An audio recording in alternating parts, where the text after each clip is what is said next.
Jaca, tudo que o John Dee fala sobre os Angeloquianos é muito um lance de ET também. Pra caramba. Pra caramba. Ih, rapaz. Porque pra você ter uma ideia, tipo assim, os Angeloquianos, eles se organizam em locais que são tipo umas pirâmides, assim, também, tá ligado? Uma pirâmide meio de patamar e tal. Tem todo um rolê desse. E um dos caras que foi muito fã de trabalhar com o Enochiano, muito fã, foi um mano chamado Jack Parsons. O Jack Parsons trabalhou muito com o Enochiano. E o Jack Parsons, ele é conhecido por outras coisas. Por exemplo, o Jack Parsons foi um cara muito importante para trabalhar com foguetes. Foi fundador da Jet Propulsion, né? Que ajudou a trampar com engenharia de foguete, é, que vai auxiliar também todo esse rolê Agora de a gente, exploração agora a gente espacial e sabe de tal. onde veio o conhecimento dele. É. Né? Inclusive, E ele não tinha formação na área, tá? Só bem Ah, importante aí, tô lembrar. perfeito. falando, isso é Ele, coisa do ele foi um nome. dos discípulos de Aleister Crowley, inclusive, né? Que a gente nem Foi. citou. A gente conseguiu falar de magia ocidental e nem citou Crowley ainda, né? Mas acho que dá pra encerrar com ele, porque a gente já tem vários episódios sobre o homem, etc. Mas o Jack Parsons, ele foi um dos discípulos aí do Crowley, né? Ele era um telemita de mão cheia. Inclusive, saiu uma série dele, não lembro agora qual foi o canal, que é uma série americana sobre a vida dele, né? De, se eu não me engano, 2 temporadas e tal, né? Ele lidava com essa questão da engenharia, da Strange propulsão. Angel, acho que era o Strange nome. Angel, exatamente, é o nome É. da série. Ele, inclusive, morreu queimado com combustível de foguete depois de realizar um Carbonizado. ritual de evocação de fogo, de elemento do fogo, assim. Morreu agora. Bem interessante, assim, a história de vida dele, né, com os ritos de Babylon, né, que seria a Mulher Escarlate, que algumas vão falar, né, a Cavalga Besta, etc, né. E eu acho que, assim, autores estão perdendo muito porque uma das coisas que vai encostar um pouquinho, olha só onde que eu vou puxar. David Lynch, em sua terceira temporada de Twin Peaks, não sei se todo mundo aqui já assistiu, ele liga Jack Parsons a essas questões, vai ligar com a bomba atômica, vai ligar com a Mulher Escarlate, vai ligar com a Besta do Apocalipse, vai ligar com um monte de coisa. Diria eu que quando a galera começar a sentar para estudar o ocultismo, para estudar OVNI, acho que talvez tem muita gente que acredita que Jack Parsons foi que abriu na década de 50 e 60 ali o portal que começou a aparecer os discos voadores. Muita gente, inclusive, vai atribuir esse Tem gente que fala que conhecimento a foi ele isso. que derrubou o véu que fazia com que essas coisas não conseguissem se manifestar como elas são. Por isso que você via como fada, como essas paradas. E aí foi ele que rasgou o véu principal, permitindo que entrasse. Essa é a pira do Parsons. Perfeito, perfeito, né? Então, o Parsons aí, ele é um cara muito pouco conhecido, assim, né? Mas, enfim, a gente também já tem um episódio sobre ele no Mundo Freak, tá? Procura aí na busca que a gente já falou bastante sobre ele. Mas não tem como a gente não terminar esse episódio sem falar do Crowley. Mas antes de falar do Crowley, vamos falar do século XVIII, que a gente tem a ideia da sociedade secreta, né, Keller? Porque, assim, sociedades secretas sempre existiram. Só que eu acho que no século XVII, século XVIII, existia um caldeirão na Europa que é muito interessante. Por que a gente tem? Você vai lembrar, Rafael, você como professor de história, e um evento, umas 5 pessoas participaram, chamado Revolução Francesa. Uma galerinha. E assim, o pessoal não decide acordar num dia e falar, quem é esse otário que tá mandando em mim? Porque a gente tá falando aí de séculos de monarquia, né? A ideia geral é que existia esse grande caldeirão de ideias filosóficas e políticas, né? Falando, esse negócio de monarquia não tá com nada não, né? Principalmente influenciado pela burguesia, né? Que hoje, inclusive, é o nosso sistema hoje, né? O capitalismo, né? Não é que ele nasce aí, mas enfim, né? Os burgueses mandam a partir de hoje. Quem tem o dinheiro manda a partir daí, etc e tal, né? E você tem aí o surgimento ou a importância de várias sociedades secretas, até um pouco mais antigas, mas que vão ganhar um caráter político aqui, e é por isso que elas também vão ser perseguidas. Nem toda sociedade secreta eram sociedades secretas esotéricas, mágicas, mas muitas esotéricas eram. Então, assim, e a maioria delas tinham conceitos filosóficos e políticos de ideais republicanos, que era o quê? Conceitos que vão influenciar como a gente a nossa democracia hoje. Libertar, igualitar e fraternitar, né?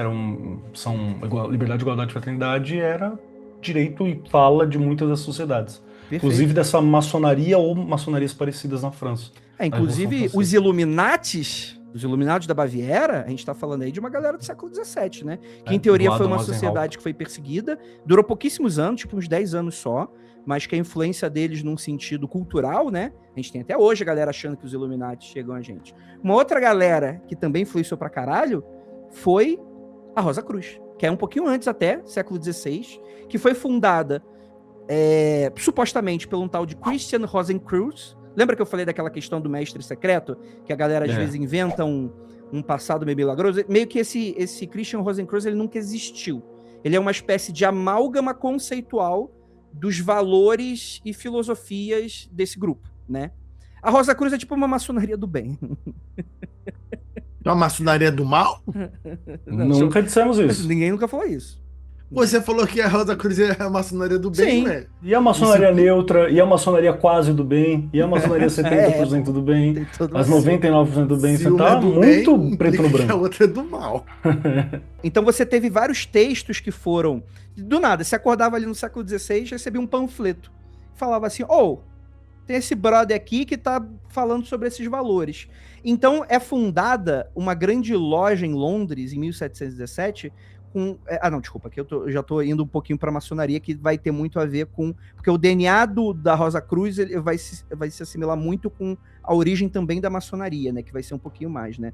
Mas um pouquinho mais pra frente, né? Mas a ideia é que a Rosa Cruz, ela vai pegar essa filosofia hermético-cristã. Então os Rosa Cruzes, eles são essencialmente cristãos, tá? Só que eles são o cristão esotérico. Inclusive, talvez uma das maneiras mais fáceis de você começar a praticar e estudar hermetismo, às vezes é com Rosa Cruz, que eles são bem abertos, né? Dá pra você, né, ir lá, estudar e etc, né? É relativamente seguro, assim, não é uma galera que você precisa, né, que vai encher tanto o seu saco, né?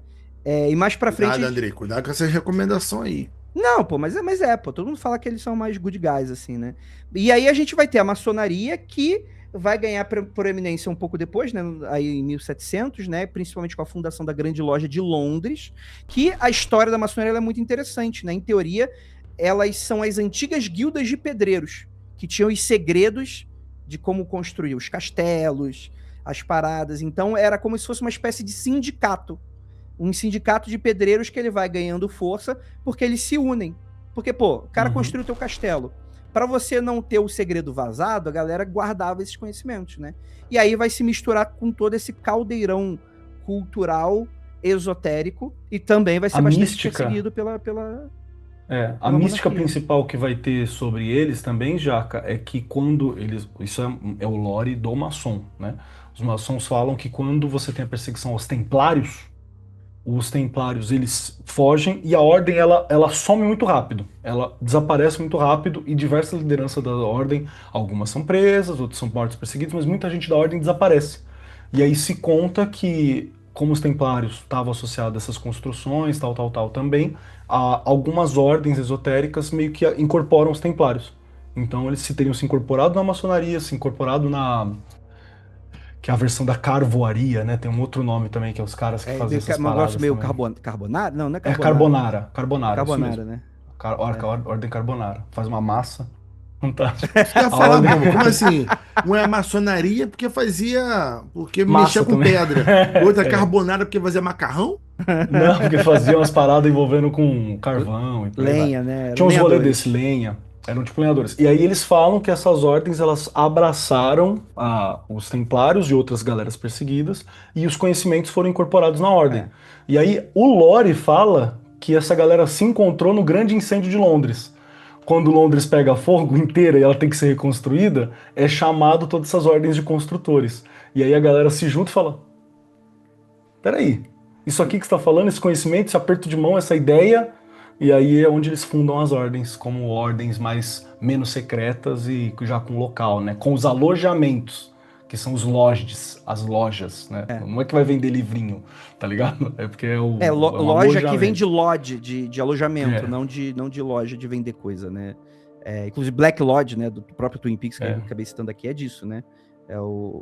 É a ideia geral desse conceituação. E agora pra gente ir, cara, citando bem rapidamente, porque de fato a gente já fez muitos episódios sobre a Aleister Crowley aqui no Mundo Freak, dá uma procurada aí sobre Telema ou Crowley, a gente tem pelo menos uns 2 episódios. Temos um programa muito bom também, falando sobre cultismo à cultura pop, diversos temas desse sentido. Tem o David Bowie, que eu gostei muito de gravar há muito tempo atrás, quando ele morreu. Com Salimena. Ou foi antes dele morrer. Teve com Salimena. Tem um também que alguém estava citando aqui sobre as ordens associadas ao nazismo, por exemplo. Nós fizemos um programa sobre. Tem um programa aqui que deve estar no ar ainda, se não caiu, que fala sobre os nazifascistas tal, e as ordens. Então tem bastante coisa legal aí pra dar uma olhada. Exatamente, né? Mas o Aleister Crowley, ele vai ser esse cara que ele vai definir o que é o ocultismo do século XX, né? Ele é um cara que ele participa da Golden Dawn, treteiro de mão cheia, inclusive um dos motivos de que acabou a Golden Dawn é por causa dele, né? Ele era um cara extremamente performático. Calma aí, rapidinho, André. Deixa eu agora perguntar um negócio pro Kelly, porque né, a gente tem muitos ouvintes novos. Tu tá falando que essa galera de magia é a galera contra a direita? O pessoal esquerdista? Não, calma aí. Calma. Não, definitivamente ninguém falou isso. Mas você tava falando do nazifascista, não sei o quê, e jogou no ar. Então, você vai ter existe, por exemplo, a sociedade Thule, né? Thule Gestalt, que é uma sociedade que ela era esotérica, ocultista, e ela era de arianos, paga-pau do nazismo, essa galera aí. Então, e até o Himmler, né, o Heinrich Himmler, que é um dos escalões do top 5 lá do nazifascismo, ele era muito fã de ocultismo no geral. Né? Então você vai ter a Ordem dos Germanos, você tem algumas ordens que estão ali em volta. E tem toda uma galera que é ideária desses pensamentos, que essa galera não morreu não, tá? Diversos dos caras que são ideólogos desse pensamento ainda estão por aí. Inclusive tem uma porrada de brasileiros citando um cuzão chamado Júlio Zevola, que tá associado a essa galera também, e ele tá por aqui ainda, essas ideias. Elas estão zanzando pelo mundo. Então nesse programa a gente traz um pouco esses conhecimentos, assim. Mas assim, eu vou dizer que o raciocínio do Rafael não está tão errado. Sabe aquele conceito, Rafael, do tipo, aquele teu tio que na década de 80... votava no PT, participava de manifestação, direta já, etc e tal, e hoje é bolsonarista doente? É mais ou menos... se você aplicar isso na lógica das sociedades secretas, era mais ou menos um pouco disso. Muitas delas eram progressistas num sentido muito datado de progressismo, né? Claro que hoje em dia devem ter muitas ideias racistas ainda, etc e tal, mas existia essa questão desse ideário republicano, de igualdade. Você existia essa coisa de todos os povos, né, serem iguais. Você tinha um pouco dessas ideias, né? E é claro que hoje todas elas são conservadores, né? Que se você vive o suficiente, você vai virar... Ou você morre progressista ou se torna conservador, né? Mas não, e não tem... E até outra coisa, também não tem como a gente aplicar 100% da nossa visão, né? Todo mundo é que sabe, o ouvinte deveria saber. Sim. Tem como a gente aplicar a visão política daqui, por exemplo, ao século XIX na Inglaterra. Não tem como, né, pô? Claro. É que nem esses analistas de geopolítica brasileiro que falam assim, os países democráticos, Estados Unidos, Inglaterra e França. Mano, vai tomar no cu, cara. Não tem nada a ver, mano. Um tem rei, o outro tem um semi-ditador. Outros caras, o presidente faz uma coisa que eles não gostam, o maluco bota uma guilhotina na frente do Palácio Presidencial. Então, assim, não é a mesma democracia, tá ligado? Não é a mesma coisa. Você tem estruturas democráticas distintas. Então, tem essa linha também que a gente precisa deixar claro pro ouvinte aqui. Sim. Sabe o que eu lembrei também? Jacão não vai gostar? Que assim como se diz que foi o Parsons que invocou o ZT, porque ele faz... Roswell acontece em 47, ele faz o rito de quebra da realidade lá de Babylon em 46, acho que é isso. O Parsons. Então no ano seguinte começa a aparecer as paradas. Tem a ideia de que quando o Crowley termina, o Aleister Crowley termina de fazer o Abramelin, que é um ritual gigante de 2 anos assim para fazer, ele faz em menos, mas é uns 2 anos, e ele faz num lugar que é o Castelo de Boleskine, que é uma casa chique que ele tem, que fica de frente pro Lago Ness. E no ano seguinte, você teve o aparecimento de Ness também. Lembro dessa história, eu lembro. Então, é tudo isso. Rapaz, é isso aí. Cara, é muito legal você ser maluco. Pena que os malucos hoje ficaram muito malucos, até pra quem é maluco. Né? Não ficou um maluco divertido, né? Ficou um maluco perigoso, assim. Um maluco que tipo, você não pode discordar muito, né? Mas eu adoro essas especulações, né? E aí a gente vai ter com a Aleister Crowley, né? Ele vai morrer ali em 1947, bem 2 anos depois que a Segunda Guerra Mundial acaba. Ele é participativo da guerra, né? Ele acaba se tornando um espião da coroa britânica, inclusive, né? Inclusive com guerras mágicas, né? A gente também chega a falar isso no episódio dele, em que você tinha, né? Já que hoje em dia você tem essa coisa de guerra espiritual, na época da Segunda Guerra também tinha. A batalha pela Bretanha, né? Famosa. Galera de lá mandando coisa, etc, né? Enfim, o Aleister Crowley ele vai ganhar uma popularidade como a besta a Besta 666, né? Porque ele gosta dessa publicidade, mesmo que negativa. Ele gostava de brincar com, sabe, essas coisas do tipo, essa galera meio tonta que vai comprar qualquer ideia da mídia, de satanismo, etc. Ele vai gostar muito de flertar com essas ideias. Mas a grande verdade é que o Crowley ele tem uma importância de duas maneiras. Primeiro, porque ele vai estabelecer muito da ponte que vai falar, que vai misturar um pouco de psicologia, vai misturar um pouco com essa ideia geral de ocultismo moderno, né, que vai acabar indo para a magia do caos. E também ele vai ser um cara que ele vai revelar muitos segredos de sociedades secretas. Então ele é um cara meio eixo do que a gente tem hoje de ocultismo, graças a ele. Não à toa ele é muito famoso dentro do esoterismo, né? Mas é também um cara muito polêmico, né? Enfim, falamos bastante naquele episódio, né? Ele vai ter vários discípulos. Mais uma curiosidade para você, seu Jacaúna. A Guerra Mágica ela foi tão importante, foi travada entre essas ordens, né? Você tinha as ordens nazistas e as ordens britânicas também travando. Mas além da conta que quem aconselhou o Churchill a começar a fazer o V de Vitória, que vai virar todo o símbolo da paz nos anos seguintes à guerra, foi o Crowley, que é um símbolo mágico que ele consagrou a Apophis Typhon, que são duas entidades de guerra para combater a suástica nazista e outros símbolos que você tinha ali na ideia, né? Então você tem todas essas histórias. Tem gente que fala que é só porque o Churchill gostava de segurar o charuto. E aí ele fazia assim também. Ficou tipo aquele teu amigo de balada que fica, depois de bêbado, fica com... copo. Exatamente, fica na forma de Playmobil, assim, de Lego, né? Isso. Com o formato do copo. Ele era do charuto. Né? Pega essa história aí. Tá que nem, pô, já que você falou isso, você tá que nem lá no protesto não, Ciro Gomes falando lá pra galera lá no Ceará, pô, alguém assim fez assim na plateia. O C, né? O C. C de aí Ciro. ele falou assim, ó, você tá preso, tá fazendo símbolo de facção. Meu irmão, você tá querendo ser preso? Vai começar aqui. O cara tá fazendo o símbolo do Comando Vermelho ali, prende ele. Tá preso. Aí alguém falou do lado dele assim, não, é C de Ciro. Aí ele, desculpa, irmão, é C de Ciro, então tá tudo bem. Ah, tá bom. Desculpa aí, meu irmão, é porque eu sou vigilante, ó. Caralho, Ciro Gomes, né? What happens? Ai, galera. Bem, a gente vai, só para citar um finalzinho, né? O que se sucedeu do ocultismo. O ocultismo tá aí até hoje, né?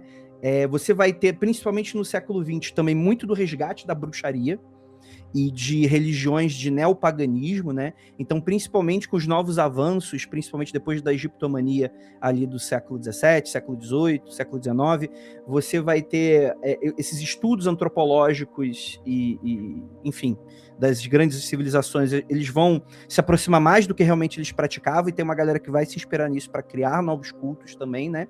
Você vai ter gente que pratica dentro de ordens esotéricas que existem, inclusive até hoje, a gente citou maçonaria, maçonaria tem menos, né? Eles são mais um tiozão rico que gosta de fazer churrasco, né? Mas Rosa Cruz ainda tem bastante coisa, né? Você tem o martinismo, você tem, enfim, você tem algumas dessas ordens, você tem a galera de Telema, né? Você vai ter grandes ordens esotéricas, né?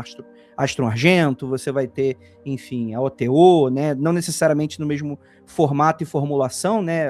Algumas delas acabaram, depois foram reformuladas por outras pessoas. E você vai ter a ideia de magia do caos, que é um pouco...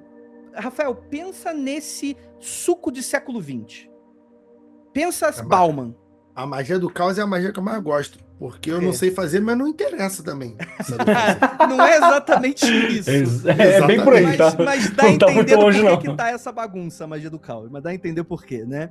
Mas a grande questão é que você sabe o que é muito louco, André? Que, assim, a galera faz essas paradas de magia do caos, mas tipo assim, pra fazer o curso, né, essa última parte e tal, teve muita coisa do Peter Carroll, que é o criador da magia do caos como a gente conhece hoje, é dele, né? Ele fala que é anterior e atribui isso ao Austin Osman Spare, que é um outro mago do século XIX e XX.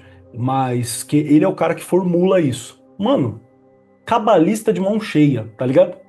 Todo o rolê de magia de cor dele, essas paradas todas, é cabala. Uma das últimas obras que ele fez antes de morrer, que é o Epoch, ele cria uma forma cabala dele, tá ligado? Então, cabalistaço. Você vê que mesmo, né, você não foge disso. Ai, mas eu não gosto disso, eu sou o mago do caos, o pai da magia do caos. Acho que isso é importante, né? Então, perfeito. Não, perfeito. Né? É que eu cito o século XX justamente porque esse foi o século do relativismo, né? A gente... E assim, eu atribuo isso muito... Tem alguns acadêmicos que vão associar isso também as questões da Segunda Guerra Mundial. A Primeira e a Segunda Guerra Mundial, eles foram tão traumáticos para a humanidade no geral, que a gente, como sociedade ocidental, começou a se perguntar, assim, ocidental entre aspas, né? Mas a gente, como sociedade como um todo, passou a se perguntar, cara, talvez Deus não exista, né? Tipo, que valores distorcidos... Talvez seja interessante, ao invés da gente pegar um valor que alguém vai introjetar na gente, tipo um cristianismo, a gente talvez possa relativizar e aí você vai ter muitas conquistas sociais graças aos pensamentos, de você sair um pouco desse ideário meio estabelecido, né, meio sólido, e aí você vai ter, por exemplo, né, o século XX, a gente vai ter as lutas de causas sociais, né, das questões dos homossexuais, da questão do feminismo, da questão dos negros, você vai ter a psicologia, a gente vai ter uma grande revolução na psicologia no século XX, a gente vai ter uma grande revolução na física do século XX, é tão doido o século XX que ele vai mudar tudo. O século XX, se tivesse uma carta tarô, seria com certeza a torre. Ele representa essa grande ruptura que a gente tem com o nosso passado. Então, nada mais justo do que nascer um tipo novo de magia, que é a tal magia do caos, que ele vai entender que esses processos mágicos não são processos porque existe um Deus e entidade. Talvez esses processos sejam todos psicológicos, e talvez se a gente tirar um pouco dessa árvore de Natal simbólica e a gente construir os nossos próprios símbolos, vai funcionar da mesma maneira, e é como essa galera vai defender. Então, por exemplo, a gente tem um Alan Moore, né, como sendo, eu sempre dou esse exemplo lá no Magicando, né, que ele vai criar uma divindade que não existe no sentido assim, nenhuma existe, né, irmão? Todas foram inventadas. Mas a ideia geral é que ele vai inventar a própria divindade. Assumidamente criativa, né? Assumidamente. Ele não vai receber do mestre ascensionado. Falsa. Não. Ele vai definir que recebeu aí da matéria, vai criar, e ele fala, cara, a melhor maneira de você cultuar uma divindade é uma divindade que você faz, porque você consegue fazer do seu jeito. E isso é um grande resumo do que é o esoterismo do século XX. De você, é um grande depende. Todas as verdades, elas se dissolvem, se diluem, e a partir daí a gente tem essa grande crise de identidade, né, do século XX, século XXI, que estamos aí até hoje, nossa geração, né, mas de certa maneira nos obriga a pensar um pouco mais no que a gente quer, no que a gente está praticando, se talvez a gente não pode pegar aquilo e modificar, porque tu vai falar autonomia, disso. Qual que é a sua autonomia nisso tudo, né? Que não é mais Perfeito. dogmas tão fechados. Inclusive, são coisas que eu levei muito em conta também quando a gente estava pensando, porque é preciso você ter esse espaço de autonomia, tá ligado? Ensinar as técnicas, você trabalha a sua autonomia. Até porque nós não somos mais as mesmas pessoas e todo conhecimento evolui, cara. Todo conhecimento se desenvolve, não tem como. Não dá pra você ficar pegado naquele passado, porque mesmo quem se apega ao passado, não se apega ao passado em si, se apega à sua visão de hoje sobre esse passado imaginário. E é aí que você vira um o ideário conservador, de passado, né? Você vira esse atrasadaço aí, você vira o reacionário, que é o cara que tem um passado imaginário, né? Que ele tá atrás, e aí não dá. É, um passado idílico, né? Não é o passado que a pessoa morria com 45 anos de tifoide e tipo assim, e 40% dos bebês morriam. Era um passado do tipo, pô, nossa, todo mundo conseguia uma terra, era fácil, né? Tinha uma mulher para fazer tudo em casa, né? E aí, né, enfim, a sociedade era diferente, etc, né? As pessoas só vão olhar esse lado idílico, né? E não vão olhar para as coisas muito ruins que existiam, principalmente para as outras pessoas que não o cara, o homem branco, etc, etc. Enfim, né? Mas aí a gente vai ter aí no século XXI esse despejo do século XX, é a história que a gente tem hoje. E no século XXI, diria eu, a gente tem um grande renascimento do ocultismo. Cara, se você entrar no TikTok, existem algoritmos inteiros só pra bruxaria, só pra umbanda, só pra macumba, só pra magia. Cara, tem algoritmo de telemita. Tem algoritmo de galera das esotéricas hardcore. Tem o algoritmo do espiritismo. Então, assim, a gente tem todo um renascer, porque tem essa ideia errada antropológica de que, datado, né, não é a antropologia de hoje, bem dizer, né, a gente está falando de uma antropologia datada do século XIX, de que a religião mataria a magia e a ciência mataria a religião. Quando, na verdade, todas elas estão aí, né? Junto com a Firme e psicologia. forte, cada um do seu jeito, batendo um no outro, às vezes se encontrando. Hoje eu vi um amigo meu mandou uma página do Instagram, de uma página de coach evangélico, tá ligado? Tipo, coach evangélico, milhão e não sei o quê. E ele tava falando sobre o Timothy Leary. Timothy Leary é um desses psicólogos LSD, magia, caos. Ele era muito amigo do Robert Anton Wilson, que também é outro autor que vai mexer com esses quânticos, essas paradas todas, e tá relacionado à magia do caos também. E a página falou mó bem dele, assim, do Timothy Leary, o homem que foi perseguido pela sua forma de ver psicologia. Magia no talo, tá ligado? E a página divulgando. Eu falei, pode, né? Por que não? Vai Tem lá, aquele toma livro aí. lá, A Nova Inquisição, né? O pessoal Sim. recomenda, né? Enfim, Muito bom. tenho ele aqui, eu ainda não li. Mas, enfim, acho que é isso, né? Acho que a gente delineou muito bem assim, né? É um resumo, né, gente? Pelo amor de Deus. Porra, a isso aqui história não é da um tratado. humanidade, né? Não tem como, né? Exato, né? Mas é uma delineação que, assim, que você vê como esses processos vão acontecendo ao redor do mundo. E não importa, gente, porque no fundo isso é humano. Essas mudanças só fazem da gente do tipo, não faz sentido a gente só aplicar uma coisa de 2000 anos atrás. A gente vai aplicar uma coisa de 2000 anos atrás, mas vai dar aquela mexidinha para ser com a carinha de hoje, né? Porque o ser humano é isso, e não tem problema. E é funcional, né? Nós não somos máquinas que pensam em 01 e tecnocráticos e que, não, a gente é dominado por valores, por símbolos, né? E a magia, ela vai entrar justamente nessas frestas da nossa consciência, ou da nossa inconsciência, né? Se bem que hoje em dia tem gente que fala que não acredita em consciência, Andrei, etc, né? você tá me falando então que a magia, que é algo que deveria ter uma suposta fórmula imutável, empedrada, envidrada, ela pode ser adaptada de acordo com o tempo das pessoas? Porra, quando eu falo isso sobre estudar comunismo, o comunista fica puto comigo. Não entendi a coligação. Pois é, vambora. Não, esquece, porque esse programa aqui não é um programa de esquerda. É um programa... Já vai ter muita gente odiando a gente por esse programa, principalmente depois dos comentários, Rafael. Você não precisa puxar mais ódio pra gente. Não precisa. Mas daqui a pouco a gente vai falar sobre o esoterismo comunista. Dito isso, temos o esoterismo comunista, que é o meu querido Benjamin, Walter Benjamin. Fiquem à vontade. Aí sim. Aí Perfeito. Muito fudeu, amigo de um cara chamado Gerson Scholem, que é o cara que recupera a cabala judaica no século XX. Rapaz, olha. É o Gerson Não, Scholem que vai não, atrás cara. do corpo do Walter Benjamin, que era Não, cara. comunista, tal. Achei que era o cara que fez a lei de Gerson. Não, Esse é outro Nossa Gerson, desculpa. senhora. Tão bom quanto.